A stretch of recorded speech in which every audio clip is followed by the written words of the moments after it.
Hi everyone, it's Sarah. I'm trying another story time video.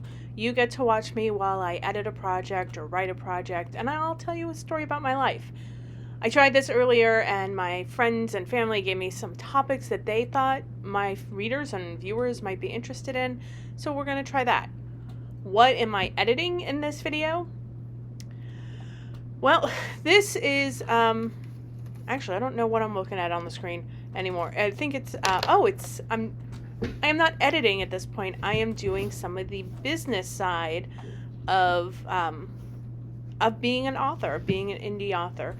I manage a lot of little moving pieces that keep you guys all interested in what I'm writing and reading. And this includes a weekly newsletter where I talk about what's going on, but I also share links to these videos and audiobook videos, giveaways, and in this one I am making sure that I have the correct giveaways and their time frames on the bottom of every email on my newsletter. And if you're not on the newsletter, there's probably a link below somewhere that tells you not only how to get on, but you'll get a free short story to go with it, because why not? Why not share the wealth of writing?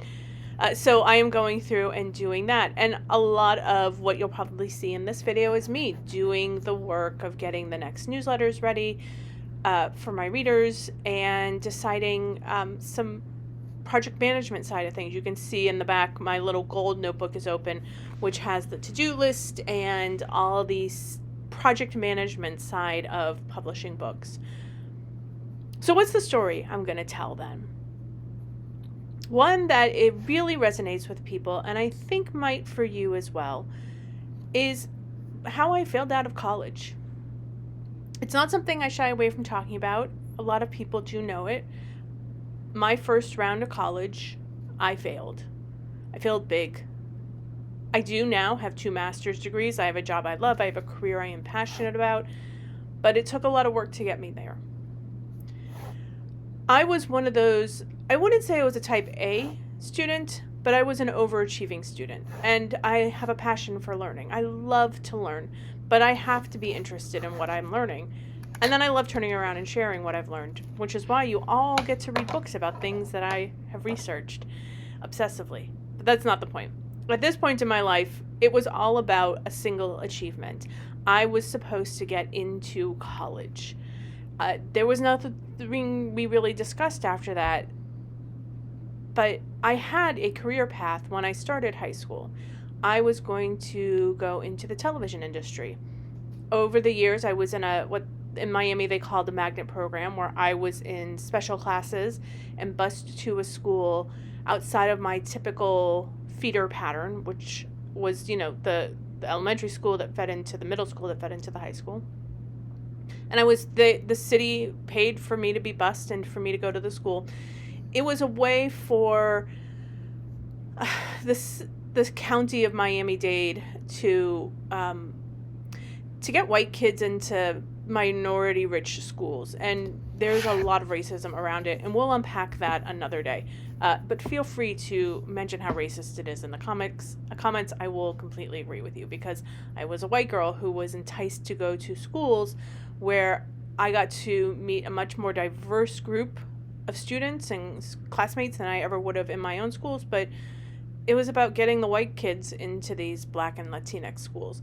But it did, for me personally, let me see the diversity of the world in a way I don't think I would have if I had stayed in those traditional schools of mine.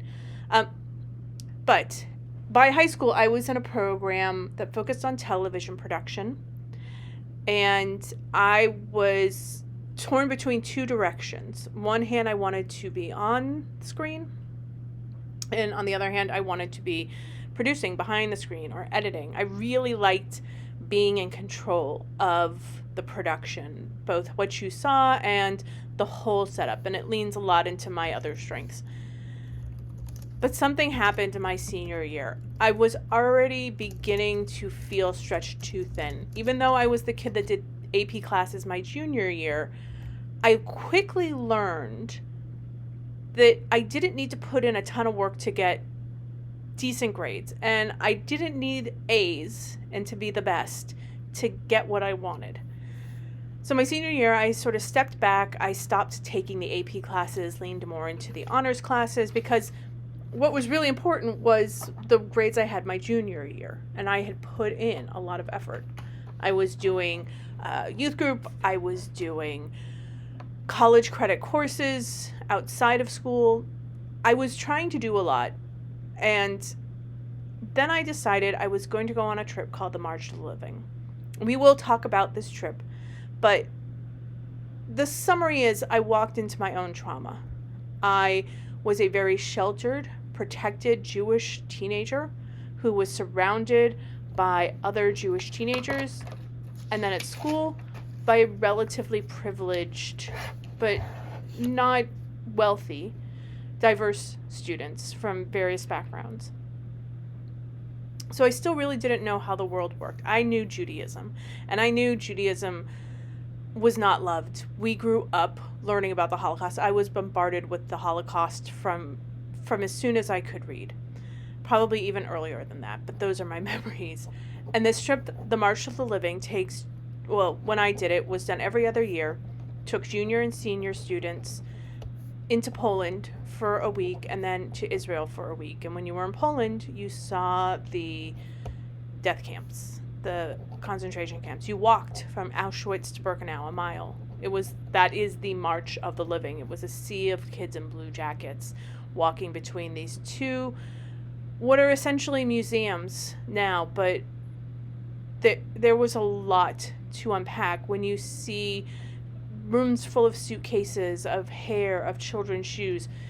When you walk into a camp and you're told this could be up and running in 24 hours to kill people again, when you have never experienced loss and you have only heard about this in stories and read in books, it hits you differently. And I came back, and everybody had their own reaction coming back. Some I always felt were very sincere. There were some that were deeply moving reactions. But for me, it was the realization that everything I held dear was not what I wanted. The people I was surrounding myself with were not the people I liked. They were the people I thought I liked. What I wanted to do with my life was not how I really wanted to spend it. I did not want to give myself into television production. I just didn't like it anymore. I didn't like the politics of it that I was already experiencing in high school. And I was burnt out from years of trying to get into college. And while I did get into the college I really wanted, it was ridiculously expensive, and now I wasn't going to do television production, so it felt like it wasn't going to happen. And I ended up at a school that I really didn't want to go to, that I sort of just picked because you pick all the state schools in Florida when you're applying to state schools. But I went to Florida State excited to figure out what to do next. And this is where the problem is. One, whether we set the expectation or not, we push kids to to produce, to get into college, and then we don't really talk to them about what to do next. So I go to college at a school that I really didn't want to be at, in an environment that I really didn't like. I realized I am not the small town kid. I am not the southern small town kid person. I need a city. I need good food. I need diverse people. I need opportunities. And Tallahassee was not going to be that for me. But I did try so very hard. So without an idea of what to do with my life and a passion, what I discovered for philosophy and religious studies, I enjoyed learning about religion. It was very Judeo-Christian at Florida State, but I was still engaged and interested. And I went to the Career Center, and they gave me a very thin manila envelope that had 3 options in it. First was priest, and that was going to be really difficult because I'm a woman. And if I wasn't identifying as a woman, that would still be a problem for the Catholic Church. Also, I was Jewish at the time, so there's no Jewish priest. The second option was a nun, which sexually I did fit into as a woman, But again, I'm still Jewish, and I had no interest in giving my life to any faith. And then third was the rabbi. And there are far more options within religious studies. To look at a career services office that could not tell me what there was beyond this. I felt disencouraged. It was a huge blow to be told 2 of your options are for Catholic kids who want to give their life and devote it to their faith, and the other one is for a rabbi.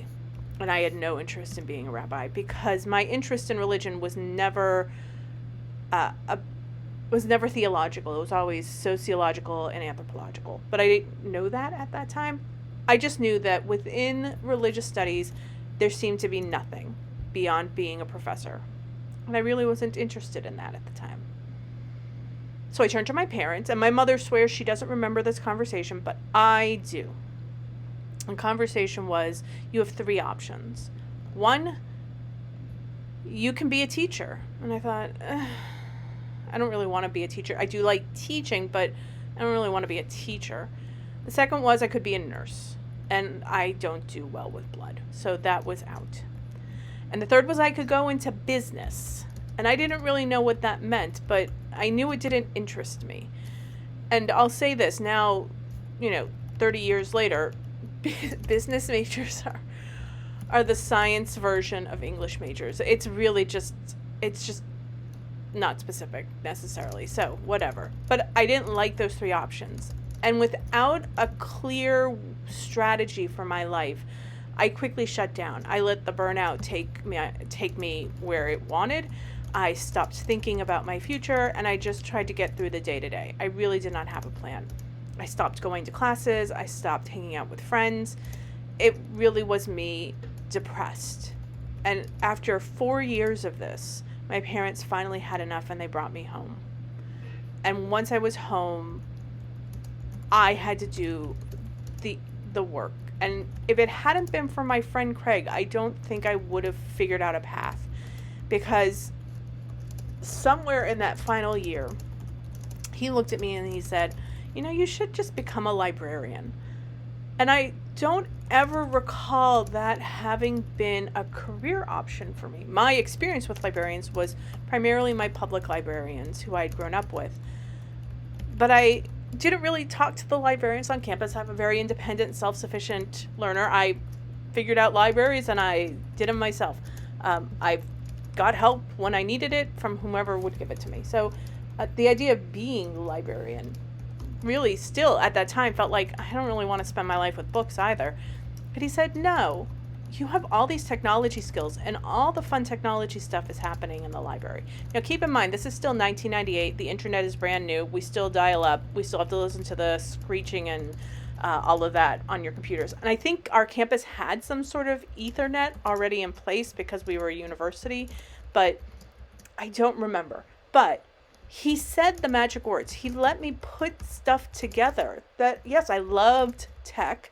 I loved the evolution of tech, both on the software and the hardware side, and I quickly caught on, but not enough to be interested in computer science. I loved books, I loved teaching, and I loved learning, and the more I learned about libraries, the more I realized this was the place where all of that could come together.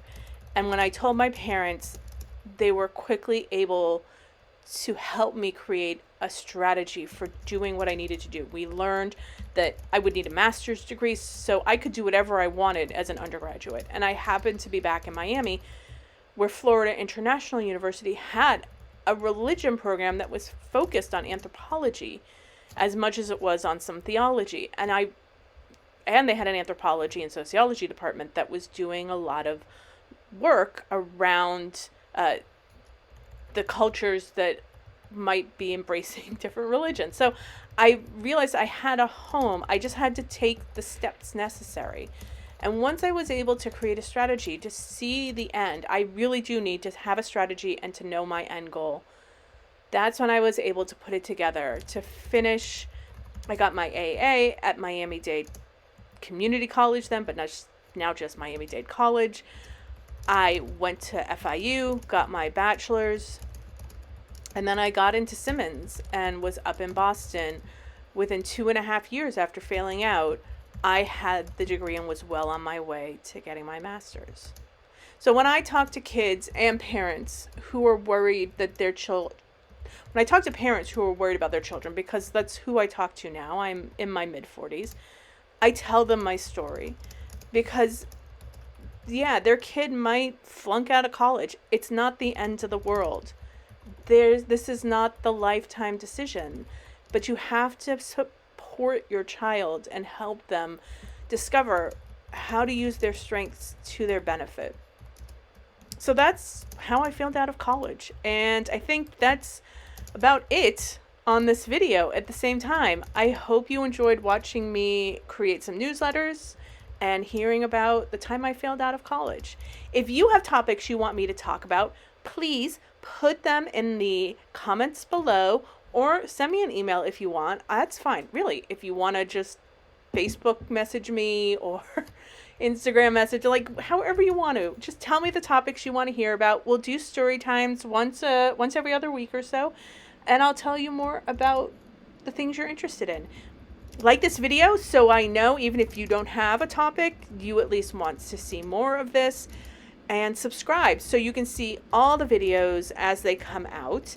You'll get notified if you click on the bell. It's not always the best notification system, but, whatever. It will eventually notify you.